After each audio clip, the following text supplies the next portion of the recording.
Bonjour tout le monde, aujourd'hui c'est le premier jour du défi.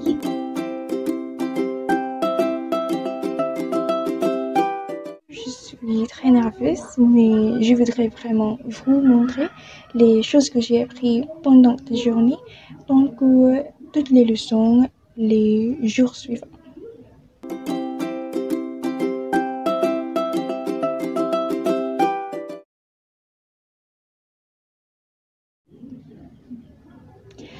D'abord, je voudrais vous informer qu'aujourd'hui c'est le 9e août. Du coup, selon l'agenda, je dois commencer par les exercices de dossier 7. Mais jusqu'aujourd'hui, je vais finir seulement dossier 4. Donc, qu'est-ce qui se passe? Tous les jours, j'écris dans mon carnet les tâches principales que j'ai finies pendant la journée. Qu'est-ce que j'ai fait pendant le premier jour? Selon mon carnet, j'ai fait la rédaction de mon vidéo pour le jour 0.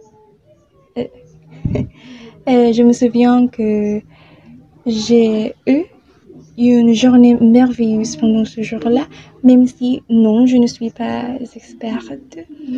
Mais c'est juste que je me suis amusée par le processus de rédaction. Et je veux apprendre plus dans cette entreprise. Puis, le deuxième jour du défi, j'ai fini seulement le 2 dossiers 3 à dossier 4, leçon 1. Du coup, je n'ai pas réussi dans le but de finir jusqu'à la troisième leçon du dossier 4. Puis, le troisième jour du défi, j'ai finalement fini toutes les leçons, les exercices du dossier 4. Mais selon l'agenda, je dois finir dossier 6 pendant ce jour-là. Le quatrième jour du défi, j'ai passé la journée en faisant complètement d'autres choses. En particulier, j'ai fait des recherches comment on commence une chaîne sur YouTube. Voilà. Puis hier, le cinquième jour du défi, j'ai écrit le scénario pour mon vidéo. Mais je veux être vraiment précis et transparent de mon progrès.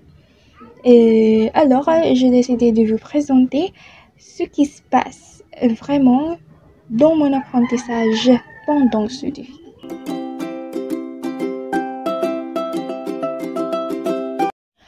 Bonsoir, il est déjà 19h maintenant. Quand je me suis réveillée, j'ai écouté sur quelques enregistrements de mes leçons en allemand. Oui,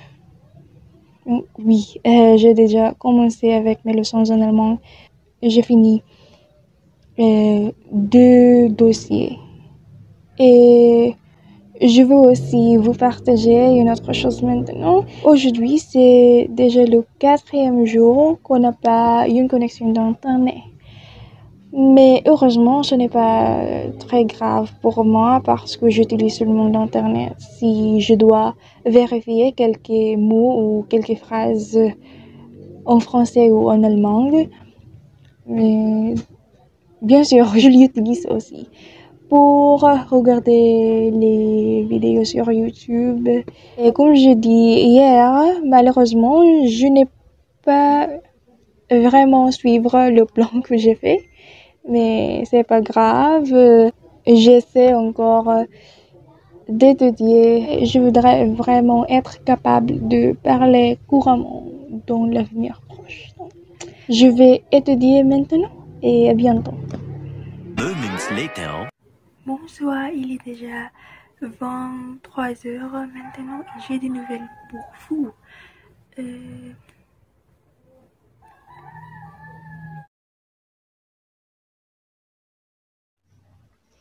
Apparemment, il y a un cours qu'on peut nous inscrire avant le début du semestre.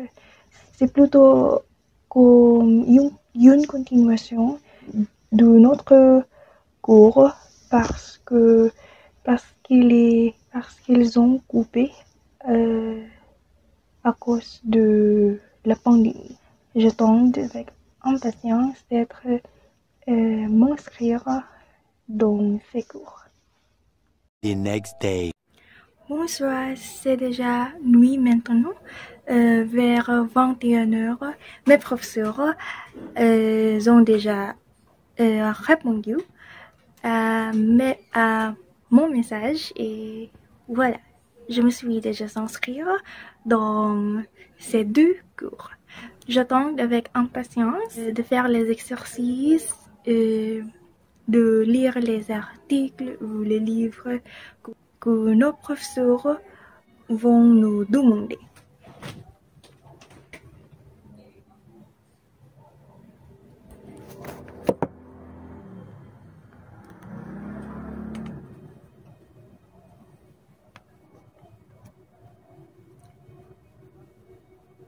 Quelles sont les différences entre ces 2 cours? Donc, bon, le premier cours va focaliser sur le grammaire. Puis, pour le deuxième cours, on va focaliser sur le processus de lecture. Donc, j'ai hâte vraiment de participer à la fois pour ces cours. Now that you've seen my progress during the first week of the challenge, let's see the importance of the activities that I've made. For the first part, I was able to practice my French writing competence when I wrote the script for my video. But of course, we won't be writing scripts all the time. And so what would be helpful is to do this.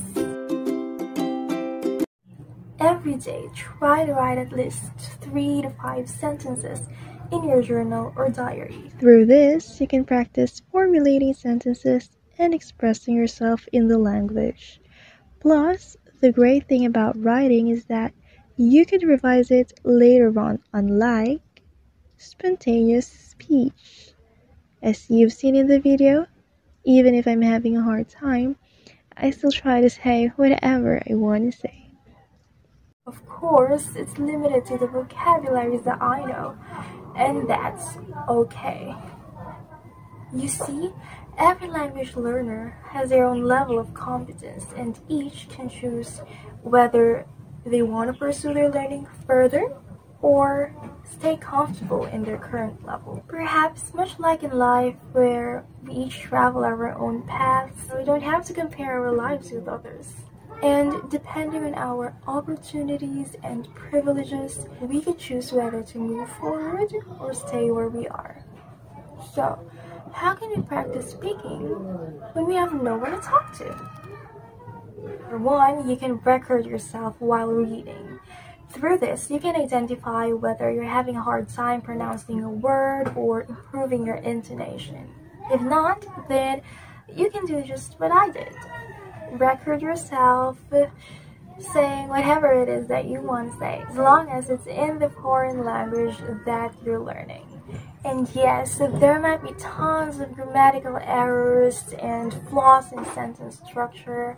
Yes, there would be a number of pauses while you think how to say what you want to say. Yes, you would stutter, and that's okay.